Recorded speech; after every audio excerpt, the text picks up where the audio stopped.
Friends, welcome back to my channel. ఈరోజు మీకు ఈ సీరియల్లో ఏం జరిగిందో తెలుసుకోవాలి అనుకుంటున్నారా? అయితే వెంటనే మనం సీరియల్లోకి వెళ్ళిపోదాం. ఇక వేదవతి అయితే కిచెన్లో అన్నీ వెతుకుతూ ఉంటుంది. ఇంతలో ప్రేమ అక్కడికి వచ్చి, అత్తయ్య ఏమైంది అత్తయ్య అని అడగడంతో దానికి వేదవతి, ఈ నర్మద అన్నీ ఎక్కడ పెట్టేస్తుందో ఏంటో, కావాలని అన్నీ నాకు తెలియకుండా పెట్టేస్తుంది. ఎందుకంటే తనకి ఫోన్ చేసి అవి ఎక్కడున్నాయో అడగాలని అని చెప్పి ఇక వేదవతి అయితే ప్రేమతో అంటుంది. ఇక ప్రేమ, నాకు తెలుసులే అత్తయ్య, మీకు నర్మదక్క లేకపోయేసరికి ఏం తోచటం లేదు. మీరు నర్మదక్కతో ఒకసారి మాట్లాడొచ్చు కదా అని అంటుంటే, మాట్లాడతాను, ఎందుకు మాట్లాడను? ఇప్పుడు నేను ఫోన్ చేసి ఏవెక్కడున్నాయో అడిగితే మళ్ళీ దానికి నన్ను ఎగతాళి చేయటానికా అని చెప్పి ఇక వేదవతి అంటూ ఉంటే ప్రేమ దానికి నవ్వుతూ, అయ్యో అత్తయ్య, అలా ఎందుకు అనుకుంటారు? మీరు అక్క లేకపోవడం మీకు చాలా బోర్ కొడుతుంది. అక్కతో మాట్లాడాలనిపిస్తుంది. అక్కని మీరు బాగా మిస్ అవుతున్నారు. ఒక్కసారి అక్కతో ఫోన్ చేసి మాట్లాడితే అన్నీ సెట్ అయిపోతాయి అని చెప్పి ప్రేమ అంటూ ఉంటే ఆ మాట విన్న వేదవతి, ఇప్పుడు నేను నర్మదకి ఫోన్ చేస్తే, సరేలే, నర్మదని ఇంతలా మిస్ అవుతానని అస్సలు అనుకోలేదు అని చెప్పి ఇక వేదవతి అయితే నర్మదకి ఫోన్ చేసి నర్మదతో మాట్లాడుతుంది. ఇదంతా చూసిన శ్రీవల్లి అయితే తెగ కుళ్ళుకుంటుంది. ఈవిడ గారు మరి నర్మదని ఎక్కువగా మిస్ అవుతున్నట్టున్నారు. మరి ఆ కోడల మీద అంత ప్రేమ పెంచుకున్నారేంటో అని చెప్పి శ్రీవల్లి అయితే తన మనసులో అనుకుని ఇక జలస్ ఫీల్ అవుతూ ఉంటుంది. ఇంకా ఇక్కడ చూస్తే నర్మద అయితే వేదవతిని సరదాగా ఏదో ఒకటి అంటూ నవ్వుతూ ఉంటుంది. అలా ఇద్దరు కూడా కొద్దిసేపు సరదాగా మాట్లాడుకుంటూ ఫైనల్గా వేదవతి, ఇదిగో అమ్మాయి, త్వరగా హైదరాబాద్ నుంచి వచ్చేయాలి మరి అని చెప్పడంతో, మరి నన్ను మిస్ అవుతున్నానంటే ఒప్పుకోరే, ఒప్పుకోండి, వచ్చేస్తాను అని చెప్పి ఇక నర్మద అయితే వేదవతితో అంటుంది. సరేలే, నువ్వు లేకపోతే నాకు అస్సలు ఇంట్లో ఉండాలనిపించట్లేదు. చూడు, హైదరాబాద్లో పని అయిపోయాక త్వరగా వచ్చేయండి అని చెప్పి ఇక వేదవతి అయితే నర్మదకి చెప్పి కాల్ కట్ చేస్తుంది. పక్క నుంచి ప్రేమ నవ్వుతూ, అత్తయ్య, నీకు నర్మదక్కంటే ఎంత ఇష్టమో ఇప్పుడే అర్థమవుతుంది అని చెప్పడంతో శ్రీవల్లి అయితే అత్తయ్య గారండి అని అంటుంటే, ఈ అమ్మాయి ఒక్కత్తి, చూడమ్మా, నాకు మీ ముగ్గురు ఇష్టమే. మీ ముగ్గురులో ఎవరు ఇంట్లో లేకపోయినా నాకు ఇట్లాగే అనిపిస్తుంది అని చెప్పి ఇక వేదవతి అయితే అక్కడి నుంచి వెళ్ళిపోతుంది. కొద్దిసేపటికి రామరాజు అయితే వస్తాడు. రామరాజుని చూసిన ప్రేమ గబగబా గ్లాస్తో వాటర్ తీసుకెళ్ళి రామరాజుకి ఇస్తుంది. ఇదంతా గమనించిన శ్రీవల్లి, ఇదేంటి, ఎన్నడూ లేంది ఈ ప్రేమ మావయ్య గారి దగ్గర మార్కులు కొట్టేయాలని చూస్తుంది అని చెప్పి శ్రీవల్లి అయితే తన మనసులో అనుకుంటుంది. ఇక రామరాజు అయితే, అమ్మా, మీ అత్తయ్య ఎక్కడా అని అంటుంటే, మావయ్య గారు, అత్తయ్య కిచెన్లో వంట చేస్తున్నారు అని అంటూ ఉంటే ఇంతలో వేదవతి, ఏంటండి, నేను ఒక్క క్షణం కనిపించకపోతే నన్ను కలవరిస్తున్నారు అని చెప్పి వేదవతి అంటుంటే ఇక ఆ మాటకి రామరాజు, అది కాదు బుజ్జమ్మ, ఇదిగో ఈ డబ్బులు లోపల పెట్టు అని చెప్పి ఇక ఒక కవర్ని వేదవతికి ఇస్తాడు. వేదవతి, ఏంటండి ఇంత డబ్బు తీసుకొచ్చారు అని అంటుంటే, చూడు బుజ్జమ్మ, మనం ఇన్ని రోజులు ఎంతగానో కష్టపడ్డాం, కానీ మనకి ఇంత మంచి అవకాశం వస్తుందని అస్సలు అనుకోలేదు అని చెప్పి రామరాజు చెప్తుంటే ఆ మాటలకి అక్కడ ఉన్న శ్రీవల్లి, వేదవతి, అలాగే ప్రేమ అందరూ కూడా ఆశ్చర్యంగా చూస్తారు. ఇక వేదవతి అయితే, ఏంటండి, ఏంటా విషయం అని అడగడంతో, అదేం లేదులే బుజ్జమ్మ, ఇన్ని రోజులు మనం చిన్న చిన్న హోటల్స్కి, చిన్న చిన్న షాపులకి మాత్రమే రైస్ని సప్లై చేసాం. కానీ మనకి చాలా పెద్ద రెస్టారెంట్ నుంచి మంచి అవకాశం వచ్చింది. వాళ్ళకి పెద్ద మొత్తం మీదే రైస్ బ్యాగ్స్ పంపించాలి, దానికి అడ్వాన్స్ ఇచ్చారు అని చెప్పడంతో, ఏంటండి ఇది అడ్వాన్సా అని చెప్పి వేదవతి ఆశ్చర్యపోతుంటే ఇక రామరాజు అయితే, అవును బుజ్జమ్మ, ఇది అడ్వాన్సే. ఇక నుంచి ఇలాగే మన రైస్ మిల్ ఆ రెస్టారెంట్ నుంచి చాలా గొప్పగా ఎదగాలని కోరుకుంటున్నాము. ఇదంతా ఇదిగో నా పెద్ద కొడలు ఇంట్లో అడుగుపెట్టిన వేళ విశేషం అని చెప్పి రామరాజు అయితే శ్రీవల్లిని పొగిడేస్తాడు. శ్రీవల్లి కూడా చాలా సంతోషపడిపోతుంది. ఇక వేదవతి అయితే పెద్ద కోడలే కాదండి, ఈ ఇంటికి వచ్చిన ముగ్గురు కోడళ్ళ వల్లే ఈ అదృష్టం మనకి అని చెప్పి ఇక వేదవతి అంటుంటే, అవును నువ్వు చెప్పింది నిజమే, నా ముగ్గురు కోడళ్ళు ముగ్గురు లక్ష్మీదేవులు అని చెప్పి ఇక రామరాజు అయితే ముగ్గురు కోడల్ని పొగట్టంతో దానికి శ్రీవల్లి తట్టుకోలేకపోతుంది. వాళ్ళిద్దరూ వచ్చినప్పుడు ఇట్లాంటి ఇట్లాంటి ఆఫర్లేమీ రాలేదు కదా, నేను వచ్చినాకే వచ్చాయి కదా, మరి ముగ్గురు కోడలని కలుపుతారేంటి అని చెప్పి శ్రీవల్లి తన మనసులో అనుకుంటూ ఉంటుంది. ఇక ప్రేమ అయితే మావయ్య గారు అని పిలవడంతో ఇక రామరాజు, చెప్పమ్మా ప్రేమ, ఏంటి నాతో ఏమన్నా మాట్లాడాలా అని అంటుంటే, అది అది మావయ్య గారు మరే మరే అని అంటుంటే, పర్వాలేదమ్మా, నువ్వు నాతో నిరభ్యంతరంగా మాట్లాడొచ్చు, నువ్వేం భయపడనక్కర్లేదు, ఏం చెప్పాలనుకుంటున్నావో చెప్పు అని అడగడంతో ఇక ప్రేమ అయితే, మరేం లేదు మావయ్య గారు, పాపం ఆయనొక్కరే చదువుతూ పార్ట్ టైం జాబ్ చేస్తున్నారు, ఆయనకు వచ్చిన శాలరీతో ఇద్దరం చదువుకోవాలంటే కష్టమవుతుంది, అలా అని నేను బయటికెళ్ళి జాబ్ చేస్తానని అడగట్లేదు, ఏదో ఇంట్లో పిల్లలకి ట్యూషన్ చెప్పుకోవాలని అని చెప్పడంతో ఆ మాట విన్న రామరాజు, ఏంటి ఇంట్లో పిల్లలకి ట్యూషన్ చెప్తావా అని అడగడంతో వెంటనే వేదవతి, అవునండి, ప్రేమ ఇంట్లో ఖాళీగానే ఉంటుంది, పైగా తనకి బోర్ కొడుతుంది, తను చదువుకున్నట్టు ఉంటుంది, అలాగే నలుగురికి చదువుని చెప్తున్నట్టు ఉంటుంది, ఒప్పుకోండి అని చెప్పి ఇక వేదవతి అడగడంతో ఇక రామరాజు అయితే, సరే ఎట్లాంటి గొడవలు గందరగోళాలు లేకుండా ప్రశాంతంగా పిల్లలకి ట్యూషన్ చెప్పుకో అని చెప్పి ఇక రామరాజు అయితే అక్కడి నుంచి వెళ్ళిపోతాడు. ఒక్కసారిగా రామరాజు ఒప్పుకునేసరికి ప్రేమ చాలా సంతోషపడిపోతూ వేదవతిని హక్ చేసుకుని ముద్దు పెట్టుకుంటుంది. ఇక ఇదంతా చూసిన శ్రీవల్లి, బాగుంది, ఐడియా ఇచ్చిందేమో నేను, కానీ ఆ ముద్దులు హగ్గులు అత్తయ్య గారికి చెప్తావేంటి ప్రేమ అని చెప్పడంతో, సారీ అక్క అని చెప్పి ఇక ప్రేమ అయితే శ్రీవల్లిని కూడా హక్ చేసుకుని ముద్దు పెట్టుకుంటుంది. ఇంకా ఇది ఇలా ఉండగా శ్రీవల్లి, నేను నీకు ఐడియా ఇచ్చాను, అంతేగాని దాన్ని అమలు చేస్తానని ఎలా అనుకుంటున్నావు, నువ్వు పిల్లలకి ఎలా ట్యూషన్ చెప్తావో నేను చూస్తాను అని చెప్పి ఇంకా శ్రీవల్లి అయితే తన మనసులో అనుకుంటుంది.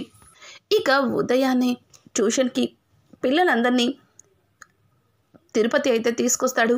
వాళ్ళందరినీ చూసిన ప్రేమ చాలా సంతోషిస్తుంది.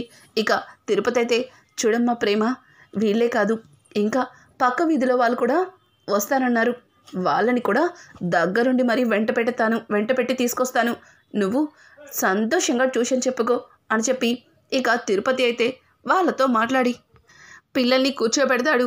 ఇక ప్రేమ అయితే వాళ్ళని కూర్చోబెట్టి ట్యూషన్ చెప్పడానికి అన్నీ రెడీ చేసుకుంటుంది.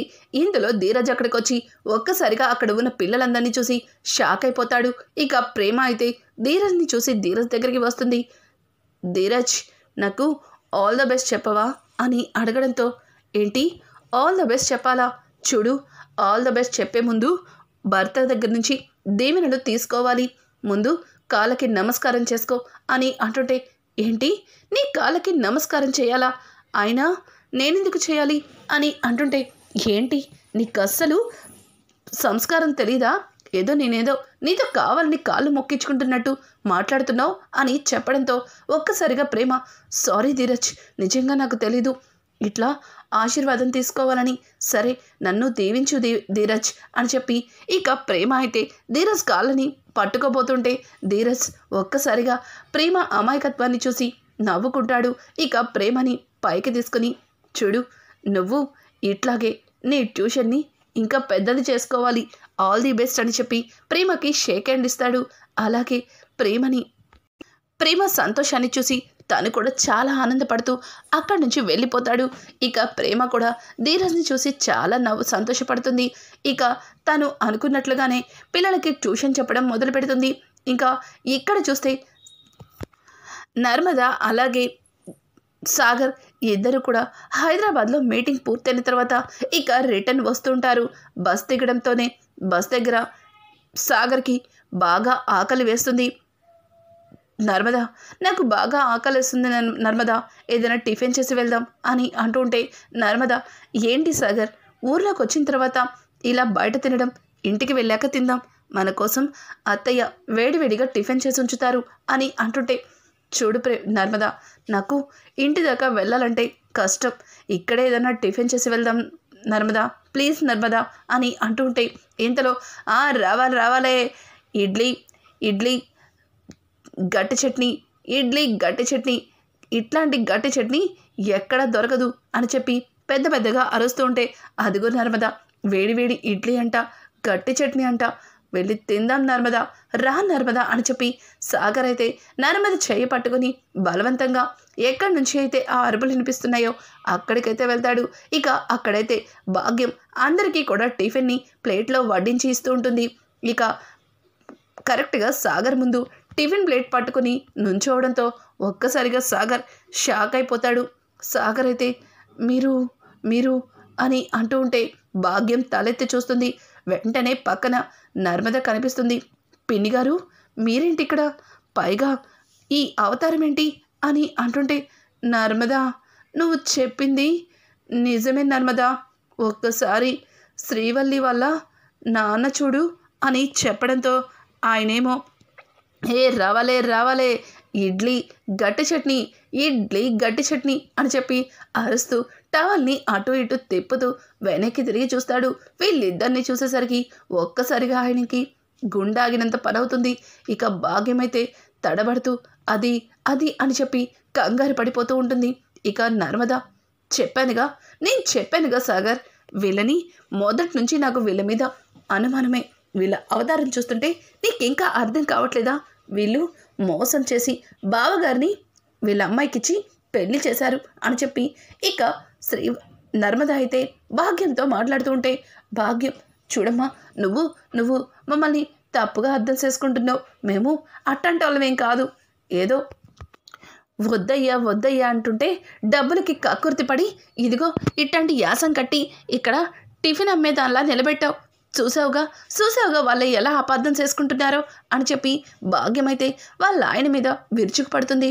ఇక నర్మద అయితే, చాలే ఆపండి, ఇంతవరకు ఆడిన నాటకాలు చాలు, ఆ రోజు కూడా మీరు నల్ల పూసలు మార్చినప్పుడు కూడా నేను మిమ్మల్ని ఇదే ప్లేస్లో చూశాను, మళ్ళీ ఇదే ప్లేస్లో మిమ్మల్ని చూస్తున్నాను అని అంటుంటే, చిన్నోడా, ఇక్కడే ఈ అమ్మాయిని చూసినప్పుడు మళ్ళీ ఇక్కడే తీసుకొచ్చి ఎందుకు ఇలా పెట్టావు ఈ బండి అని చెప్పి ఇక భాగ్యమైతే వాళ్ళ ఆయన మీద విరుచుకు పడుతుంటే, వాళ్ళ ఆయన, అది కాదే భాగ్యం, ఇక్కడే వ్యాపారం బాగుంటుందని రోజు వేసేదానికంటే ఎక్కువ టిఫిన్ వేసానే, అందుకే ఇక్కడే తీసుకొచ్చాను, కానీ వీళ్ళు ఇక్కడికి వస్తారని నేనేమైనా కలగాసానా అంటే, ఆ అమ్మాయి చెప్పింది కదా వీళ్ళు హైదరాబాద్ వెళ్ళారని అని చెప్పి ఇక భాగ్యం భర్త భాగ్యంతో అంటుంటాడు, చాలు, ఇక ఆపండి, ఇంతవరకు మీరు చేసిన నాటకాలు మోసాలు సరిపోనట్టు మళ్ళీ అబద్ధాలు చెప్తున్నారా, మీకు ఇలా చెప్పడానికి సిగ్గనిపించట్లేదా, చూడండి, ఒక అమ్మాయికి పెళ్లి చేయడానికి ఎంతలోనో కష్టపడచ్చు, ఎన్నో అబద్ధాలు చెప్పచ్చు, కానీ మీరు చెప్పినవన్నీ కూడా అబద్ధాలని ఇప్పుడే అర్థమైంది. మీలాంటి వాళ్ళు మాటలు నమ్మి మావయ్య గారు మీ ఇంటి అమ్మాయిని మా ఇంటికి కోడలిగా చేసుకున్నారు, ఈ విషయాన్ని ఇప్పుడే వెళ్ళి నాన్నతో చెప్పాలి అని చెప్పి ఇక సాగర్ వెళ్ళబోతుంటే నర్మద సాగర్ నాపి, చూడండి, శ్రీవల్లి ఇప్పుడు మన ఇంటి కోడలయ్యింది, బావగారు శ్రీవల్లిని ఎంతగానో ప్రేమిస్తున్నారు, అలాగే తన గురించి ఇప్పుడు ఇంట్లో అందరికీ తెలిస్తే చాలా బాధపడతారు, ఈ విషయాన్ని ఇంతటితో వదిలేద్దాం అని చెప్పి నర్మద అయితే వాళ్ళ విషయంలో అర్థం చేసుకుని ఇక అక్కడి నుంచి ఒక్క మాట కూడా మాట్లాడకుండా ఇంకా సాగర్తో వెళ్ళిపోతుంది. భాగ్యమైతే నర్మద చెప్పిన మాటల్ని అర్థం చేసుకుని, అయితే ఈ అమ్మాయి నిజాన్ని చెప్పదని తెలిసింది, ఇక పర్వాలేదులే అన్నట్టుగా ఇక భాగ్యం అయితే తన మనసులో అనుకుంటుంది. ఇంతలో వేదవతి అయితే బయటే కూర్చుని నర్మద కోసం ఎదురు చూస్తూ ఉంటుంది. అది గమనించిన శ్రీవల్లి, ఏంటత్తయ్య గారు ఇక్కడే ఉన్నారు, లోపలికి రాకుండా? ఉదయం నుంచి సొత్తున్నాను, ఎవరి కోసమో ఎదురు సొత్తున్నట్టున్నారు అని అంటుంటే ఇక వెనక నుంచి ప్రేమ, ఇంకా అర్థం కాలేదా అక్క, ఈరోజు నర్మదక్కొస్తుంది, అందుకే అత్తయ్య గారు గుమ్మం బయట ఎదురు చూస్తున్నారు. ఆయన అక్కంటే ప్రేమ లేనట్టు మాట్లాడతారు, కానీ అక్క కోసం ఇంతలా ఎదురు చూస్తారని అస్సలు అనుకోలేదు అని చెప్పి ఇక ప్రేమ అయితే వేదవతితో అంటుంది. ఇంతలో సడన్గా ఇంటి ముందు ఆటో వచ్చి ఆగుతుంది. ఆటో రావడంతోనే వేదవతి చిన్నపిల్లల పరిగెత్తుకుంటూ అదిగో నర్మద వచ్చేసింది అని చెప్పి చాలా సంతోషంగా ఇక నర్మద దగ్గరికి వెళ్తుంది. నర్మద సాగరాన్ని చూసి చాలా సంతోషపడిపోతుంది. నర్మద కూడా వేదవతిని చూసి చాలా ఆనందపడుతుంది. ఇక అలా నర్మదని తీసుకుని వేదవతి అయితే చాలా ప్రేమగా లోపలికి తీసుకెళ్తుంది. అదంతా గమనించిన శ్రీవల్లి అయితే అస్సలు తట్టుకోలేక ఇంకా తన చేతిలో ఉన్న ప్లేట్ని కింద పడేస్తుంది. అది గమనించిన ప్రేమ అలాగే నర్మద ఇద్దరు కూడా తనను తను నవ్వుకుంటూ ఉంటారు. ఇక ఇది ఇలా ఉండగా ఇంతలో ధీరజ్ అయితే ఇంటికి వస్తాడు. ధీరజ్ని చూసిన ప్రేమ కంగారుగా, ధీరజ్ ఏమైంది, ఏంటలా ఉన్నావు అని అంటుంటే, అదేం లేదులే ప్రేమ, నాకు బాగా తలనొప్పిగా ఉంది అని చెప్పి ఇక తన గదిలోకి వెళ్ళిపోతాడు. ఇక ప్రేమ అయితే ధీరజ్ కోసం కాఫీ కలిపి తన దగ్గరికి తీసుకెళ్తుంది. ధీరజ్, కాఫీకి ధీరజ్ అని చెప్పడంతో, ధీరజ్ నాకొద్దు ప్రేమ, ప్లీజ్ నన్ను విసిగించద్దు, కాసేపు నన్ను ఒంటరిగా వదిలేసి అని అంటుంటే, ధీరజ్ ఏమైంది, ఏదన్నా గొడవ, పర్వాలేదు చెప్పు అని అంటుంటే ఇక ధీరజ్, ప్లీజ్ నన్ను ఒంటరిగా వదిలేమని చెప్పాను కదా, వెళ్ళి ఇక్కడి నుంచి అని చెప్పి ధీరజ్ అయితే ప్రేమని చిరాకు పడతాడు. ప్రేమకి ఏమీ అర్థం కాదు. ఎన్నడూ లేంది ధీరజ్ ఏంటి ఇంత కోపంగా ఉన్నాడు, అసలు ఏమై ఉంటుంది అని చెప్పి ఇక ప్రేమ అయితే తన మనసులో అనుకుంటుంది. ఇక్కడ చూస్తే రామరాజు చాలా ఆవేశంగా ఇంటికైతే వస్తాడు. ఇక రామరాజు కోపాన్ని చూసిన ఇంట్లో అందరూ కూడా భయపడిపోతారు. ఇంకా వేదవతి అయితే, ఏవండి ఏమైంది అని అంటుంటే, చందు అని గట్టిగా అరుస్తాడు. ఒక్కసారిగా చందు పరిగెత్తుకుంటూ రామరాజు దగ్గరికి వస్తాడు. నాన్న ఏమైంది అని అంటుంటే ఇంతలో ధీరజ్ పరిగెత్తుకుంటూ అక్కడికి వచ్చి, నాన్న ఇప్పుడు ఇదంతా అని అంటుంటే, రే చిన్నోడా నోరు మూసుకొని పక్కనుండు అని చెప్పి ఇక ధీరజ్ని పక్కకు గెంటుతాడు. ఇంకా చందు చెంప చల్లు మనిపిస్తాడు. ఒక్కసారిగా చందుని కొట్టడంతో శ్రీవల్లి కంగు తింటుంది. అలాగే కుటుంబంలో అందరూ కూడా షాక్ అయిపోతారు.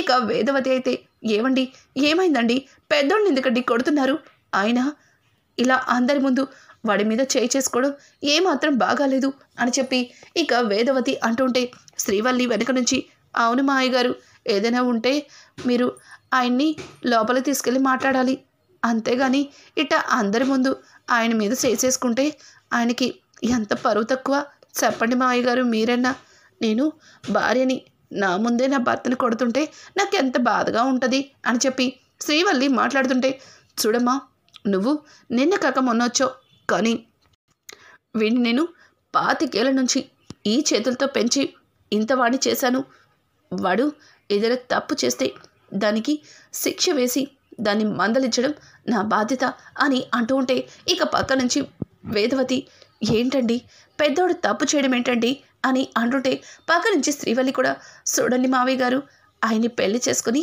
ఈ ఇంట్లో అడుగుపెట్టి నేను నెల రోజులే అయింది, కానీ ఆయన ఏ తప్పు చెయ్యడు, తప్పు చేసే మనిషే కాదు, మీరు అనవసరంగా ఆయన మీద చేయి చేసుకున్నారు అని చెప్పి ఇక శ్రీవల్లి మాట్లాడుతుంటే,